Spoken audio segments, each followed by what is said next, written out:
চুপ থাকার অভ্যাস করেন। সবসময় কথা বলতে হবে না, মাঝে মাঝে চুপ থাকার অভ্যাস করেন। আমাদের একজন বরেণ্য ওস্তাদ তিনি বলেন যে মুতাকাল্লিম হওয়ার যে খায়েশ, এটা একটা হৃদয়ের কলবের একটা রোগ। একটা মুতাকাল্লিম হওয়ার যে খায়েশ মানুষের মতো থাকে যে আমাকে সব বিষয়ে কথা বলতে হবে, এটা অন্তরের একটা রোগের না। তো এটা যদি একটা ইবাদত হয় তাহলে সিরাতের সুন্নতে আসতে হবে, আমরা এগ্রিত। ঠিক আছে। এখন দ্বিতীয় কথা হচ্ছে 3 নম্বর শর্তটা আরো ডেঞ্জারাস, সেটা হচ্ছে রিজিক হালাল হতে হবে। রিজিক এই জায়গায় সবাই একটু ফিকির করেন, দেখেন একটু আপনারা আপনাদের রিজিকগুলোকে দেখেন যে কতজন রিজিক 100% হালাল আছে। এগুলো আমাদের কিন্তু প্র্যাকটিক্যাল কথা, আমরা কিছু খালি তাত্ত্বিক কথা বলে চলে যাবো এমন না, প্র্যাকটিক্যালি ইমপ্লিমেন্টটা বেশি জরুরি এখন। আমি খুবই স্বপ্ন দেখছি, আমরা সবাই স্বপ্ন দেখছি যে আপনাদেরকে দিয়ে হবে ইনশাআল্লাহ। কারণ এই জেনারেশন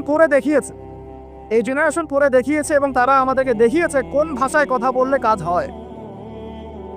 এতদিন তো আমরা বলে আসতাম, তো এই ভাষার কথা বললে আপনারা আমাদেরকে অনেক ত্যাগ দিতেন। ঠিক আছে, দেখেন জালেম জুলুম করলো, মাজলুম দাঁড়ায় গেল। এই তো জালেম জুলুম করলো, মাজলুম দাঁড়ায় গেল প্রতিবাদের জন্য, প্রতিবাদের ভাষায়। আপনারা আমাকে বলেন তো, জালেমের বিরুদ্ধে মাজলুম যখন দাঁড়িয়েছে তারা কি খালি হাতে দাঁড়িয়েছিল? জালেম যখন 2টা মাইট দিয়েছে, মাজলুম কি 2টা মাইট দেয় নাই? জালেমদের অনেকে যখন মাজলুমদের অনেকে শহীদ করেছে, তো জালেমদের দলেও কি কিছু মানুষ মারা যায় নাই? তো এটা কি একটা কনফ্লিক্ট হয়নি রাস্তাঘাটে? তো গণতান্ত্রিক প্রক্রিয়া এই কনফ্লিক্টটাকে আপনি জায়েজ করে নিলেন, তো গণতান্ত্রিক প্রক্রিয়া এই কনফ্লিক্টটাকে আপনি জায়েজ করে নিলেন তো, মাশাআল্লাহ। দেহাত শব্দ বলি, আপনি আমার দিকে তেড়ে আসো, বিষয়টাই না সেম বিষয়, একই বিষয়। আপনি জালেমের এগেইনস্টে দাঁড়াইছেন, মাজলুম জুলুমের শিকার হতে হতে হতে আমাদের ভাই আবু সাইদ জীবন দিল, মুক্তরা জীবন দিল, সবার একটা সিম্পেথি তৈরি হলো। এখানে আম জনতা, রিক্সা চালক, শ্রমিক, মানে ওলামায়ে কেরাম, কে বাকি ছিল? সবাই তাদের পক্ষে ছিল, তাই না? কেউ লিখেছে, কেউ বলেছে, কেউ মাঠে ছিল। তারা ছিল মাজলুম, দেয়ালে পিঠ থেকে গেছে, তখন তারা কিন্তু হাতে কিছু না কিছু তো উঠিয়েছিল, নাকি? উঠায় উঠিয়ে তারা একটা প্রতিবাদের ভাষা আমাদেরকে দেখিয়েছে, এইভাবে প্রতিবাদ করতে হয়। ওই প্রতিবাদটার পরে আপনারা কি এখন বলবেন যে ছাত্র জনতার মধ্যে কেউ জুলুম করেছে, ছাত্র জনতা জঙ্গি, ছাত্র জনতা সন্ত্রাসী, এই সম্বন্ধে একটা সন্ত্রাসী ছিল, ওরা জঙ্গি ছিল, হ্যাঁ ওরা উগ্রবাদী ছিল? কেন বলছেন না এখন আপনারা এই কথাগুলো? আমার প্রশ্ন হচ্ছে, এখন এই কথাগুলো আপনারা কেন বলছেন না? কারণ আপনারা বুঝতে পারছেন তারা ন্যায্য কাজটাই করেছে। যখন জালেম জুলুম করতে করতে করতে মাজলুমকে একদম দেয়ালে পিঠ ঠেকিয়ে দেয়, তখন মানুষকে হামাস হতে হয়, তখনই বিভিন্ন জিহাদি সংগঠনের অস্তিত্ব আসে, তখনই কিন্তু খোরাসান স্বাধীন হয়। তো এখন আমরা বাংলাদেশেও বুঝতে পারছি যে হ্যাঁ, তখনই কিন্তু ছাত্র ভাইরা হাতে প্রতিবাদের ভাষা উঠিয়ে নিয়েছিল। তো এটাকে গণতান্ত্রিক প্রক্রিয়া আপনারা জায়েজ করছেন, ঠিক আছে, এটা কোনো সমস্যা না, এটা ভালো, ওরা প্রতিবাদ করেছে, ওদেরকে আমরা কিন্তু খারাপ বলতে পারি না। কেউ বলছে খারাপ? এই একই স্লোগান যদি সিরাতের সুন্নতে আমরা বলি যে দাওয়াতের সাথে জিহাদ থাকবে, তখন তো তেরে আসবে না আমাদের দিকে, আসবেন না? আসবে। আপনারা লিখে নেন আমার কথাগুলো, এই একই জিনিসটাই, এই প্রতিবাদের এই ভাষাটাই যখন আপনি দাওয়াতের সাথে জিহাদ শব্দ ইউজ করবেন, আপনার দিকে তেরে আসবেই। এবং এখন যাদের পা ধরা হচ্ছে, তারা তো পুরো বিশ্বব্যাপী এটাকে মিটিয়ে ফেলার মিশন নিয়েছে। আপনারা কি মনে করছেন যে তারা আমাদের প্রতিবেশীর চাইতে আমাদের বন্ধু হয়ে যাবে কখন? কশিকালেও না। এটা জেগে জেগে স্বপ্ন দেখছে কারা? তো আল্লাহ পাক তাদেরকে সহি সামাজ দান করেন। না সবসময় আমরা সবকিছু করবো না, আমরা তো পরিবেশ পরিস্থিতি বুঝে ইনিশিয়েটিভ নিব, তাই না? সিরাতের কোনো অংশকে আপনি বাদ দিতে পারেন না, তো একটা অংশকে বাদ দিয়ে দিবেন, একটা অংশকে নিবেন, দিনের কিছু অংশকে রাখবেন, কিছু অংশকে রাখবেন না। এটা তো ইসলাম। তো যখন যেটা ইমপ্লিমেন্ট করার অবস্থা সৃষ্টি হবে তখন সেটা করতে হবে, এটাই তো ইসলাম। আর আমরা দেখলাম যে কোন ভাষায় কথা বললে দাবি আদায় করা যায়। আর একটা ভাষা আছে বাংলাদেশে দাবি আদায় করার, কিছু হইলে শাহবাগে চলে যাওয়া। তো মাঝে মাঝে আমরাও বাসায় একটু মশকরা করি যে তোমার কিছু লাগবে, কেন কিছু লাগবে, চলো শাহবাগে যাই। দাঁড়ালেই আমাদেরকে ইয়ে দিবে আর কি, মানুষ বাবা দিবে, আমার দিকে জনসমর্থন তৈরি করে। তো মূল জায়গায় আসি ভাই, যে এখন আপনাদের সাথে এই ব্যাপারটা আমার ক্লিয়ার যে এটা একটা ইবাদত, এটাকে করতে হবে সিরাতের সুন্নতে, তাই তো? আর সিরাতের সুন্নতে করতে গেলে আপনাদেরকে সিরাত পড়তে হবে কিনা ভাই? মানে আমাকে বলেন যে সিরাতের 40 থেকে 50টা কিতাব আছে এখন, যদি আপনারা ঘুরে দেখেন। আলহামদুলিল্লাহ আমার বাসায় মোটামুটি সবগুলোই আছে, এবং সিরাতের একজন গভীর ছাত্র। আর সিরাতের 10টা কিতাব কারা কারা পড়েছে? আপনারা কমপক্ষে 10টা। আচ্ছা 10টা বেশি বলেছি, 5টা সিরাতের বই কারা কারা পড়েছে? মাশাআল্লাহ। একটা পড়েছেন কারা কারা? একটা, অন্তত এক। একটা কিতাবের নাম বলছি, খুব পাতলা একটা কিতাব, সিরাতে খতামুল আম্বিয়া কয়জন পড়েছেন? আর রাহিকুল মাকতুম কয়জন পড়েছেন? নবী রহমত কয়জন পড়েছেন? এরকম অনেক কিতাব আছে। সিরাতের বই না পড়লে ভাই তরিকা বোঝা যাবে না। তরিকা সবসময় আপনাকে সবকিছু ধরায় দিতে হবে কেন? আপনি নিজেই বুঝে নেন কোনটা তরিকা, তখন আমি বললে আপনি বুঝে ফেলবেন কত কি। এখন আমি খুব সংক্ষেপে আপনাদেরকে বলছি যে দেখেন তরিকাটা কেমন ছিল। নবী সাল্লাল্লাহু আলাইহি ওয়াসাল্লাম, একটু মনোযোগ দেই ভাই, এটা আমার আলোচনার শেষ পার্ট, ঠিক আছে? নবী সাল্লাল্লাহু আলাইহি ওয়াসাল্লাম এমন একটা যুগে ছিলেন যে যুগটা ঠিক আমাদের মতোই, একেবারে হুবাহু না হলে 19 আর 20। যেমন উনি এমন একটা যুগে জন্ম নিয়েছিলেন যে যুগটার মধ্যে 5টা মৌলিক সমস্যা ছিল। কয়টা? এবং ওই যুগটাকে আপনারা আইয়ামে জাহিলিয়াত বলে গালি দেন, তাই তো? এবং সেকুলার রামবামরাও বলে আইয়ামে জাহিলিয়াত। কেন বলি আমরা? কারণ ওই সমাজে শিরক ছিল। কি ছিল? এখন আপনি আমাকে বলেন এই সমাজের মধ্যে শিরক আছে দিলেন, ওখানে লাখ অফজা হবল মারাতের ইবাদত হয়েছে, এখন তো বিভিন্ন ভাস্কর্যের পূজা হয়েছে, হয় নাই? ছবির সংস্কৃতি হয়েছে, মূর্তির সংস্কৃতি হয়েছে। এখানে একটা আমার দুঃখের কথা একটু বলেই ফেলি যে অনেকে বলেছেন যে মাদ্রাসার ছেলেদেরকে মন্দির পাহারা দিতে ইত্যাদি ইত্যাদি। আমি এটার সাথে একমত না। এটার সাথে আমি ব্যক্তিগতভাবে বলছি আর কি, আমি একমত না। কারণ বাংলাদেশে অমুসলিম প্রশাসন আছে, তাদেরকে ডিউটি দেওয়া যায়। আমি তো এটাও পক্ষপাতী না যে একজন মুসলিম অফিসার ওখানে গিয়ে মূর্তি পাহারা দিক, আর মাদ্রাসার ছেলেরা কি কারণে ওখানে গিয়ে পাহারা দিতে যাবে? এই যে একবারই বেশি দরদ দেখানো, এটা আমাদের মনে হয় ভালো হচ্ছে না। আর আমরা যত ইলিশ দেই না কেন, তারা আমাদেরকে কখনো স্বাধীনতা দিবে না। এইগুলা বাদ দেন, এগুলো টেন শেষ। সরাসরি কথা বলতে হবে। কই, তারা তো পাকিস্তানের বাদ ছাড়তে পারে নাই, তারা তো চায়নার বাদ ছাড়তে পারে না, তারা তো অন্যান্য ইভেন নেপালেরও বাদ ছাড়তে পারে না। তাহলে এই যে তিস্তার বাদ আর এই বাদগুলো এত সহজে ছাড়ে কিবা? ব্যাপারটা তো এখানে ফয়সালা হবে না যে ছেড়ে দিল, বন্যা হয়ে গেল, আমরা ত্রাণ দিলাম, ফখর করলাম কে কত টাকা ত্রাণ দিয়েছে। ত্রাণ দিয়েছে ঠিক আছে, আলহামদুলিল্লাহ। আমার মূল জায়গা হচ্ছে সে যেন পানি ছাড়তে না পারে এর কপ থেকে। এটা ছিল আমাদের মূল কথা। কিন্তু এই জায়গায় কি আমরা কাজ করলাম? আমরা ত্রাণ দিলাম, আলহামদুলিল্লাহ, ঠিক আছে, কিন্তু আমরা কিন্তু ওই জায়গায় গেলাম না যে এরপর থেকে যেন এই বাদ খোলার সাহস তারা না পায়। তো মূল জায়গায় আসে আল্লাহ পাক আমাদেরকে আমল করার তৌফিক দান করে দেন। আচ্ছা, প্রথম সমস্যাটা ছিল আইয়ামে জাহিলিয়াতে, যে ওই যুগে শিরক ছিল, এটা ছিল মূল কথা। আইয়ামে জাহিলিয়াত কেন বলছেন? ওই যুগে কি ছিল?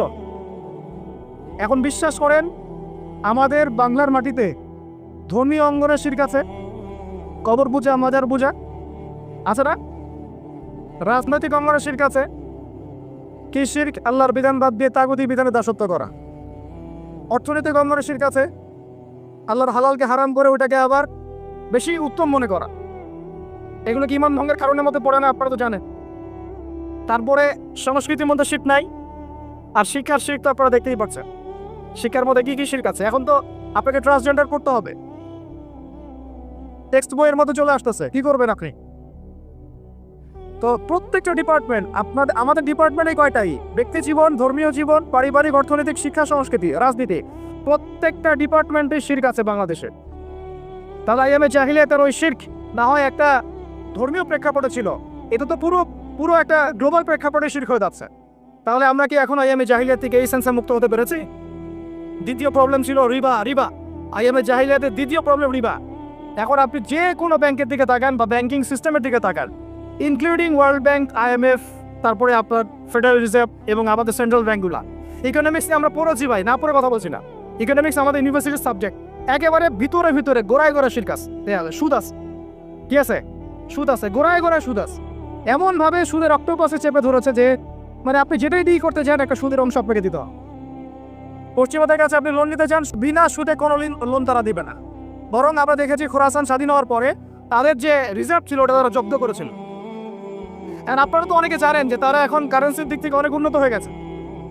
কেউ কি কখনো জিজ্ঞাসা করেছে বা প্রশ্ন তুলেছে যে কি ফর্মুলা তারা ইমপ্লিমেন্ট করেছে? তারা কিন্তু ডাবল কারেন্সি চালা, তাদের দেশে ডাবল কারেন্সি চলে, জাকাত ভিত্তিক অর্থনীতি চলে, এবং সব দুর্নীতি তারা বন্ধ করেছে, এবং যত কালো টাকা এগুলোকে সাদা করে ফেলেছে। তো এই বিষয়গুলো কি ইসলামের মধ্যে নাই? কিন্তু এর ইমপ্লিমেন্ট বাংলাদেশে বিগত 70 বছর হয় নাই। যতবারই স্বাধীন হয়েছে না পড়া, এই ইমপ্লিমেন্ট হয় নাই যে সুদবিহীন অর্থ ব্যবস্থা চালু করা কেউ করতে পারে নাই। হ্যাঁ, কিছু মানুষ চেষ্টা করেছে, স্বীকার করি, তাদেরকে আমরা শ্রদ্ধা করি, সম্মান করি, তাদের প্রচেষ্টাকে আমরা সাধুবাদ জানাই। কিন্তু যতক্ষণ পর্যন্ত শেকড় পরিবর্তন হবে না, ডালপালা ছাঁটে লাভ নাই। আমাদের একটা সাইকোলজিক্যাল সমস্যা হচ্ছে, আমরা সবসময় ডালপালা নিয়ে আলোচনা করি। আজকে কাদিয়ানি মুভমেন্ট, কালকে অমুক, কালকে তমুক, হ্যাঁ কালকে এই ট্রান্সজেন্ডার, তারপরে সমকামিতা ইত্যাদি একটা একটা ইস্যু নিয়ে আমরা আলোচনা শুরু করি, একদম অনলাইন কাঁপায় ফেলি।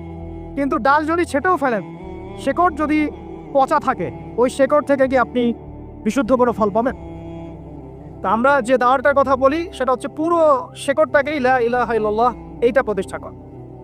সেটা আবার মুহাম্মদ রাসূলুল্লাহ তরিকা অনুযায়ী এই কালিমা পূর্ণ হবে তখন সিরাতে সুন্নতে সাল্লাল্লাহু আলাইহি ওয়াসাল্লাম। তো এটা একটা বড় সমস্যা ছিল, যেখান থেকে এখন পুরো বিশ্ব বের হতে পারে নাই।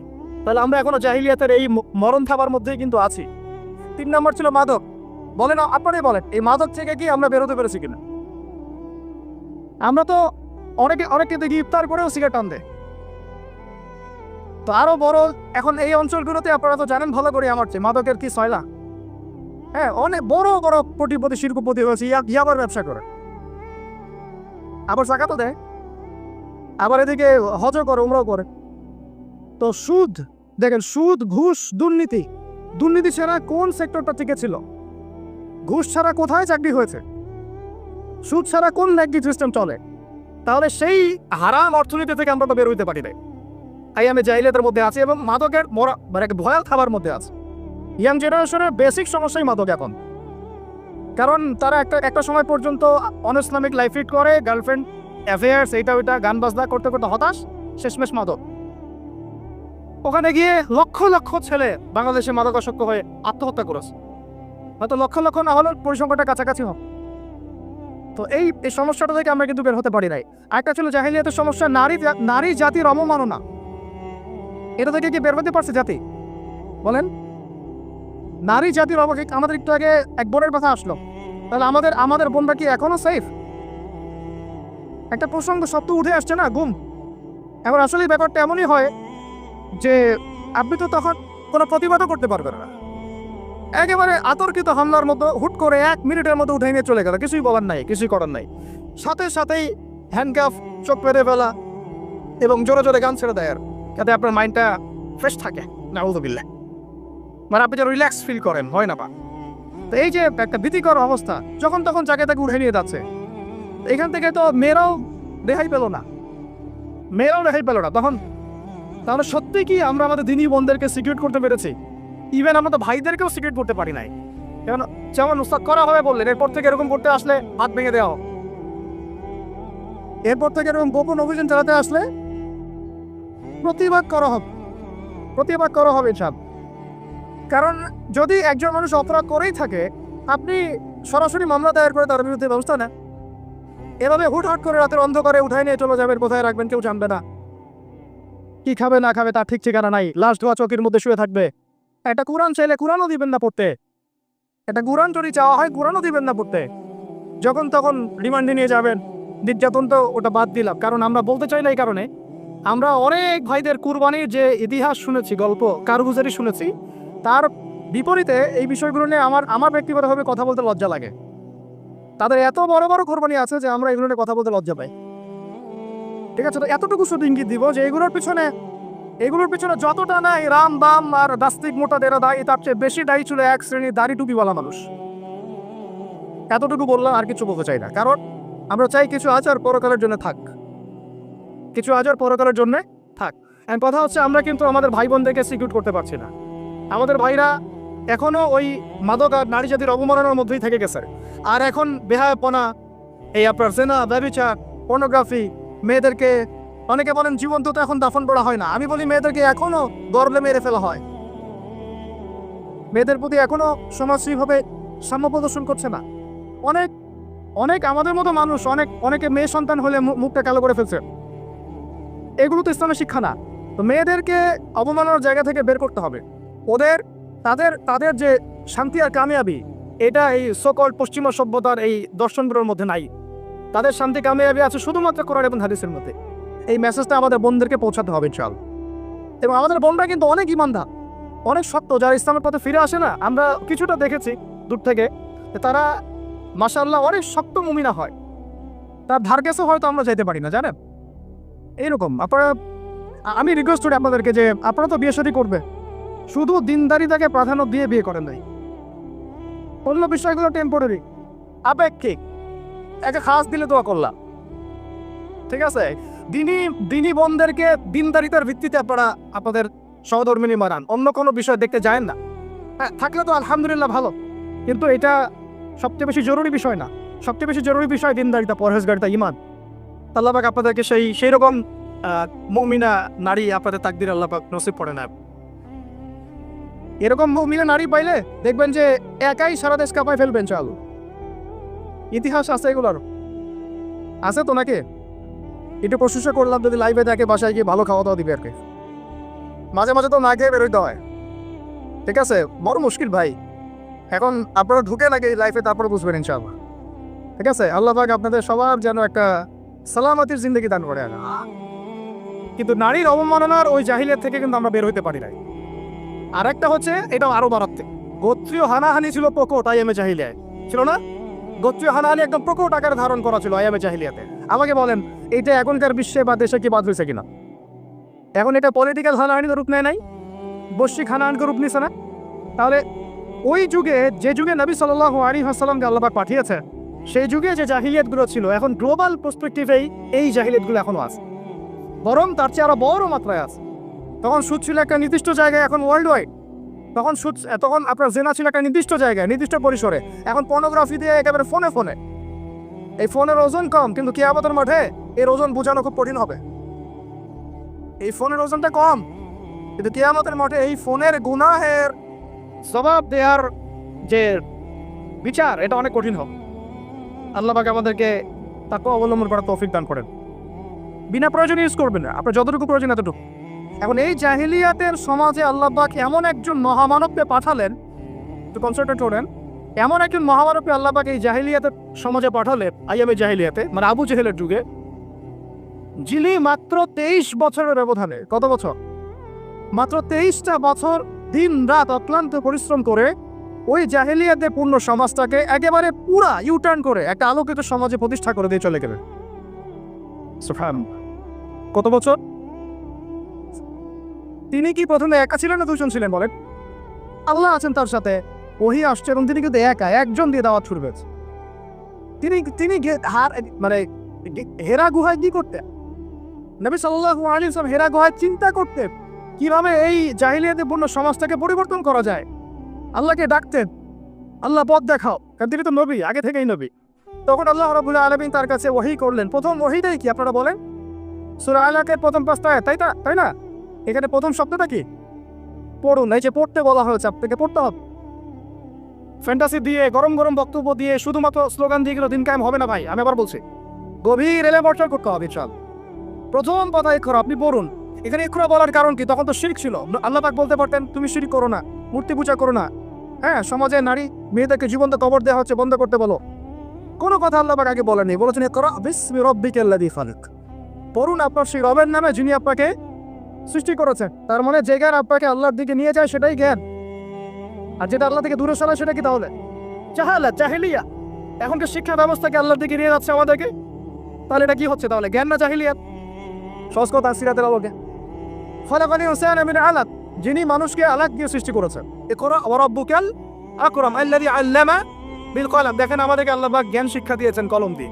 ওয়া আল্লামা আদম আসমা কুল্লাহা, আল্লাহ পাক আদম আলাইহিস সালামকে সমস্ত নাম শিক্ষা দিয়েছেন। আমরা সৃষ্টিগতভাবে জ্ঞানী ছিলাম না, আল্লাহ আমাদেরকে জ্ঞান দান করেছেন, সুবহানাল্লাহ। এবং সেই জ্ঞানের বদৌলতেই আমাদের পিতাকে আল্লাহ পাক সিজদা করিয়েছেন আপনার ফেরেশতাদেরকে দিয়ে, সুবহানাল্লাহ। আমরা তার সন্তান। আমাদের আব্বাজানকে, মানে আদম আলাইহিস সালামকে আল্লাহ পাক বলেছেন খলিফা। আল্লাহ পাক বলেন নাই যে আমি পৃথিবীতে ইন্নী জাইলুন ফিল আরদি খলিফা, এটা আল্লাহ পাক বলেছেন। আল্লাহ পাক এটা বলেন নাই আমি পৃথিবীতে মানুষ পাঠাতে চাই, পৃথিবীতে আমি নতুন কোনো প্রাণী বা মাখলুক পাঠাতে চাই, এমনটা আল্লাহ পাক বলেন না। আল্লাহ বলছেন আমাদের পিতাকে খলিফা। খলিফা মানে যিনি জমিনে আল্লাহর বিধান প্রতিষ্ঠা করেন। ঠিক যেমন দাউদ আলাইহিস সালামকে আল্লাহ পাক বলেছেন ইয়া দাউদ ইন্না জাআলনাকা খলিফাতান ফিল আরদ ফাহকুম বাইনান নাসি বিল হক ওয়া লা তাত্তাবি'ল হাওয়া ইউদিল্লাকা আন সাবিলিল্লাহ। হে দাউদ, আমি তোমাকে পৃথিবীতে আমার খলিফা করেছি, তোমার কাজ পৃথিবীতে ইনসাফ প্রতিষ্ঠা করা, হক প্রতিষ্ঠা করা। হকের মানদণ্ড কি? আল্লাহ পাকের ওহী। আল্লাহর ওহী দিয়ে তুমি মানুষের মাঝে বিচার ফয়সালা করবা, এটাই হলো হক প্রতিষ্ঠা করা। যদি না করো, প্রবৃত্তির তাড়না অনুসরণ করো, মানে মানব ঘোষিত বিধান অনুসরণ করো, তাহলে ইউদিল্লাকা আন সাবিলিল্লাহ, আল্লাহর রাস্তা থেকে এটা তোমাকে সরাই নিয়ে যা। বলেন আমরা এখন খলিফা শব্দটাই ভুলে গেছি, আর খলিফা থেকে যে খিলাফা আসছে এই শব্দ বলতেও ভয় পাচ্ছে।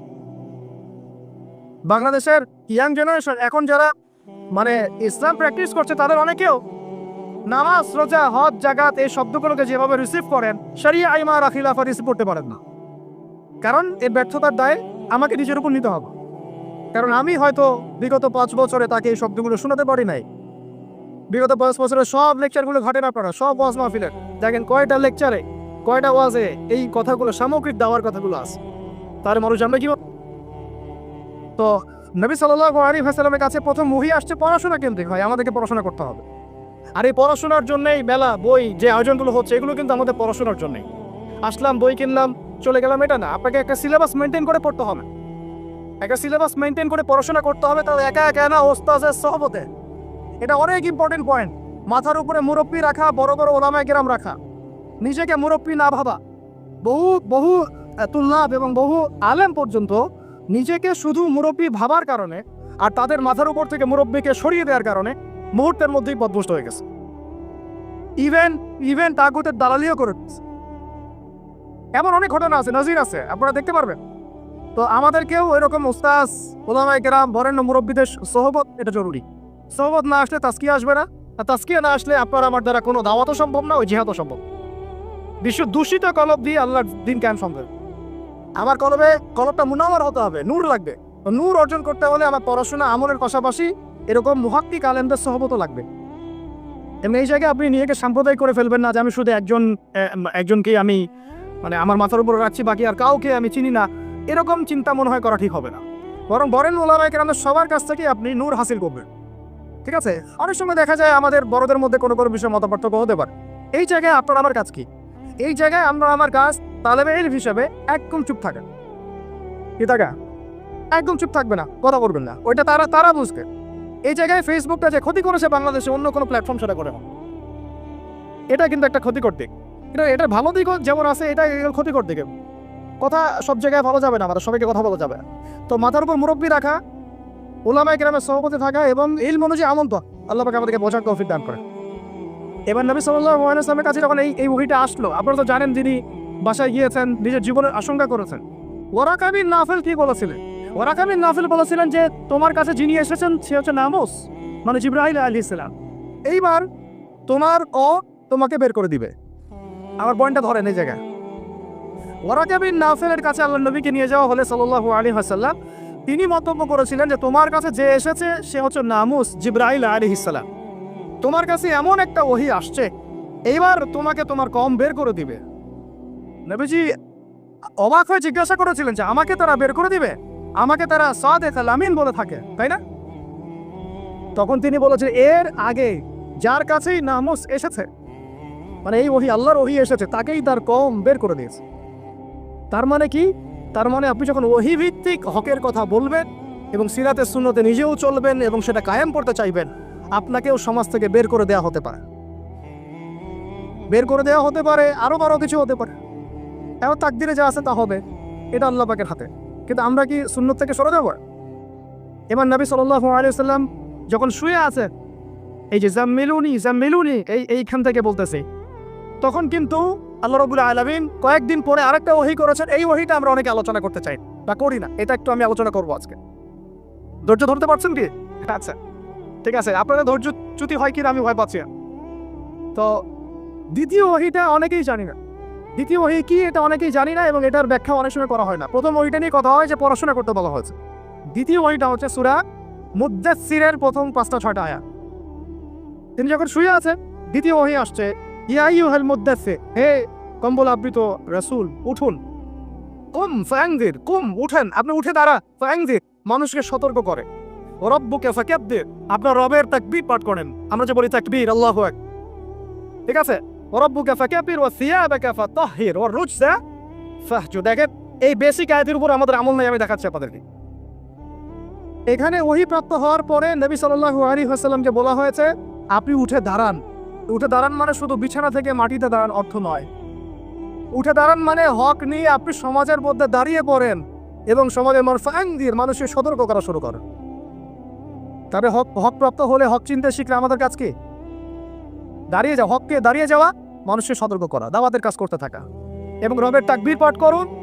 পোশাক পবিত্র রাখুন, শুধু বাহ্যিক পোশাক না, কলবের পোশাকটা। এই কলবের পোশাকের পবিত্রতা কয়জন আছে বুকে হাত দিয়ে কে বলতে পারে? কার কলবে জিনার অপবিত্রতা নাই? কার কলবে এই হিংসার অপবিত্রতা নাই? গীবতের অপবিত্রতা নাই? তহমতের অপবিত্রতা নাই? মানুষের সম্মান হানির অপবিত্রতা নাই? ইভেন আমরা যারা অনেক সময় দিনে রিপ্রেজেন্টেটিভ হয়ে আছি তাদেরও কলব দূষিত হয়ে আছে অনেক সময়। থাকা স্বাভাবিক, কারণ আমরা তো ওই বরেণ্য ওলামা ইকরামদের সোহবতে কম যাচ্ছি। নিজেকে মুফতি মনে করছি, আমি নিজেকে আমি মনে করা শুরু করছি, তখন তো সমস্যা। তো আরেকটা কথা এখানে আছে যে ওয়ার রুজা ফাহজু, যত অনর্থক কথা আর কাজ আছে এটাকে আপনি এড়িয়ে চল। বলেন তো এটা আমরা আমল করতে পারছি? অনর্থক কথার কাজ আমরা এড়িয়ে চলতে পারি? আমরা সবাই অলমোস্ট এভরিবডি আমাদের জীবনের বেশিরভাগ সময় নষ্ট করতেছে অনর্থক কথার কাজ। ওই সময়টুকু পড়লেও কাজ হতো, তেলাওয়াত করলে কাজ হতো, ওস্তাদদের বয়ান শুনলে কাজ হতো ইত্যাদি। এখন এই ওহীগুলো আসার পরে আমাদের নবী সাল্লাল্লাহু আলাইহি ওয়াসাল্লাম আর বসে থাকলেন না দাঁড়িয়ে গেলেন? এই যে তিনি দাঁড়িয়ে গেলেন একদম 23 বছর অনবরত দিন রাত, এটাকে আপনি দুই ভাগে ভাগ করে ফেলতে পারেন, একটা মাক্কি যুগ, একটা মাদানী। মাক্কি যুগ কত বছর ছিল? 13 বছর। মাদানী অ্যাপ্রক্সিমেটলি 10 বছর। এই মাক্কি যুগটাকে আপনি আবার 2-3টা ভাগে ভাগ করতে পারেন। একটা ভাগ হচ্ছে প্রথম 3 বছর নবী সাল্লাল্লাহু আলাইহি ওয়াসাল্লাম গোপনে দাওয়াত দিয়েছে। কত বছর? আমাদের সমাজে কিন্তু ওই প্রেক্ষাপটটা এখন আর নাই, কারণ দাওয়াতটা প্রচার হয়ে গেছে মাশা। প্রথম 3 বছর তিনি কিন্তু ইন্ডিভিজুয়ালি দাওয়াত দিয়েছেন। আবু বকর সিদ্দিক দাওয়াত কবুল করেছেন, খাদিজা রাদিয়াল্লাহু আনহা, আলী ইবনে আবি তালেব, যায়েদ ইবনে হারেসা, আব্দুল্লাহ বিন মাসউদ, তারপর বেলাল ইবনে রাবাহ, তারপরে বলে উসমান বিন আফফান, আল্লাহ রাদিয়াল্লাহু আনহু, জুবাইর বিন আওয়াম।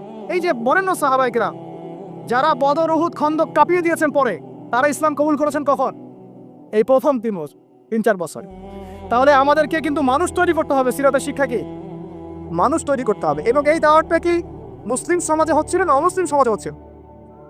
বলে আমরা কিন্তু ইসলামের কথা বলছি। এখন অমুসলিম সমাজে আমরা দাওয়াত দিচ্ছি কতটুকু, এটা ভাবতে হবে না? অমুসলিম থেকে কি আমরা ঠিক মতো দাওয়াত দিচ্ছি? এই যে আপনাদের পার্বত্য অঞ্চলে পুরো জায়গাটা কিন্তু অমুসলিম অধ্যুষিত, আমাদেরকে ওদেরকে দাওয়াত দিতে হবে। কে জানে তাদের মধ্য থেকে আনসারী সাহাবীর মতো সাহাবীরা হতে পারে, কে জানে তাদের মধ্য থেকে উমর ইবনে খাত্তাব হতে পারে, আমার যা খেদমত হচ্ছিল তার দ্বারা সেটা হতে পারে। তাই দাওয়াতটা সাম্প্রদায়িক করবো না, দাওয়াতটা আমরা সবার মাঝখানে ছড়াবো ইনশাআল্লাহ। এটা কিন্তু সিরাতের শিক্ষা। তার মানে মুসলিম অমুসলিম সবাইকে দাওয়াত দিব ইনশাআল্লাহ। আল্লাহ পাক তৌফিক দান করেন, যোগ্যতা দান করেন, আমিন।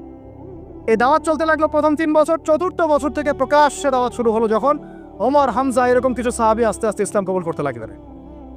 তখন মিছিল শুরু হচ্ছে। মিছিল ওমর রাদিয়াল্লাহু আনহুর কথা একদম স্পষ্ট যে ইয়া রাসূলুল্লাহ সাল্লাল্লাহু আলাইহি ওয়াসাল্লাম, আলাসনা আলাল হক, আমরা কি হকের উপরে নাই? আলাইসু আলাল বাতিল, তারা কি বাতিলের উপরে নাই?